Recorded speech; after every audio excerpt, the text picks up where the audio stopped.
If I took your work today, would anyone's lives actually be worse? That question decides whether you have value or just an activity or a hobby. I'm asking this question because I've lived on both sides. I've spent a lot of time, energy, money on the things, on projects that I thought are meaningful, but it ended up not really serving anyone, or it felt like it didn't really change anything for anyone, never really served anything beyond my own self-expression. And I've also seen many talented people do the same thing, working so hard towards building something, but it just felt like it didn't really compound or didn't add value over time. This isn't just a creative issue to me. I feel like it's mostly a finance issue. When the value is not clear, you're in a wrong place chasing wrong opportunities. Opportunities that were not meant for you. It supported you financially, but at the same time, it almost keeps you away from the things that you're meant to follow. I became obsessed with this problem. I realized something like confusion could cost a lot of money, especially for people like us as filmmakers or just anyone starting something from ground up. That's why I started this channel, to break down personal branding and brand building as a system. Not motivational, not trends, but real decision making that saves people time, energy, and money. To begin with, I'm putting out a series of 5 videos. Each video covers one pillar, and they're designed to be watched together. If this kind of thinking is useful to you, please support my work by liking and subscribing. The goal is to reach to the people that find this beneficial. This is Shahruz. I'm a film producer. My goal beyond helping people with execution is to come in early before the mistakes become too costly for them, helping them with filmmaking, building their personal brand, and building a community that actually support their work.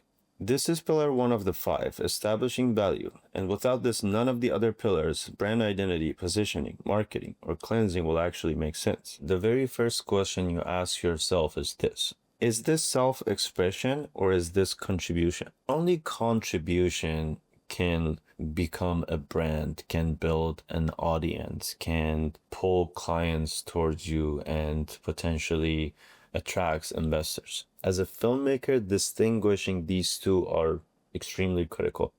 Because if I'm writing a story or if I'm thinking about an idea that sounds good, I need to also understand how can this turn into a value that also make people wanna watch, inspire them, leave a memory behind, and make them wanna talk about it or share it with others. A story that I write or an idea that I come up with, if it doesn't serve people beyond my own expression, then it's just a hobby. But if it contributes to people's problem being solved, that's when you have a value. So how do you define a value clearly? Value is something repeatable that solves someone else's problem that they already care about. And every time it happens over and over, it doesn't burn you out. It actually becomes something easier and more enjoyable. Repeatable means you can do it more than once without burning yourself out. Problem oriented. It means it's not something you just necessarily enjoy. It's something that solves someone else's problem. Behavioral impact means it changes how people think, act, or feel about something. For filmmakers, value isn't just to make a film. It's to make a film that people want to see, remember, talk about. It's just something that goes beyond your catharsis. It's about how audience respond. That's when you as a filmmaker has established a value. And all you have to do is to make sure it's repeatable and it solves a problem and it impacts the way people behave. The next step is testing your value. To me, when I learned about the testing process, I feel like it saved me. It became such a peace of mind, and it became something that I could always advise people towards and myself when I wanted to tap into something new. The fact that you're able to bring the testing process between ideation and execution could potentially tire you out and make you feel stagnant. For me, testing, it's so crucial, and it's so undermined a lot of the times when people are going through an idea that they think could stand out and become a value. When they underestimate the testing process, I feel like that's when the problem starts to rise, and that's when the risk becomes much higher than what it should be. But when you do run tests, and for me, my lucky number is 5, if I have a value or if I have self-expression, let's start from the beginning. If I have some sort of self-expression, the reason why it becomes repeatable, because I go through that testing process enough to make sure it's repeatable. When you have the idea and you want to turn it into something that becomes repeatable and turn itself into a value, when you skip the testing process, I feel like a lot of the times it just doesn't give you what you need to understand in order to scale it up.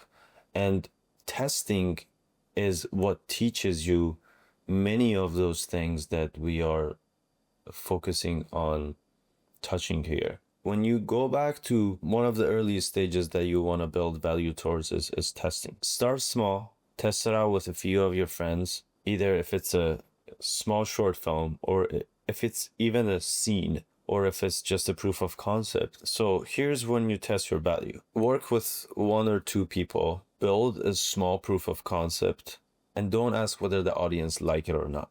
Ask, would they come back for it? Did it actually solve the problem you set out to solve? Did it reduce the risk, effort, or uncertainty? If the answer is yes, then you're up to something good. Congratulations. But if it's not, refine before you scale. Do not scale here. Refine, get to those yeses, then scale. Here's a simple way to diagnose it. Drop it in the comment section. I help, solve, buy.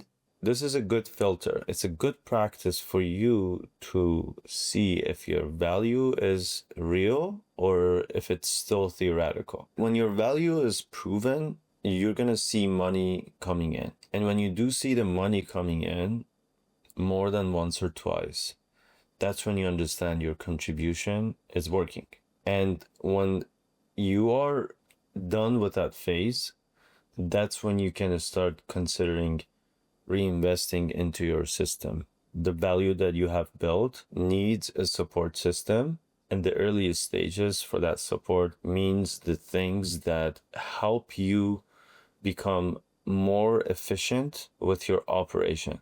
For instance, a website, or if you are utilizing a tool that's part of your operation in this sense, let's say if it's a camera, make sure you invest towards that before you jump into branding and marketing. This isn't a stage yet where you do branding or marketing. Think about this as a color. You want to make sure that the color you're mixing to turn into a red, for instance, remains red after you deliver or you contribute more than 5 times.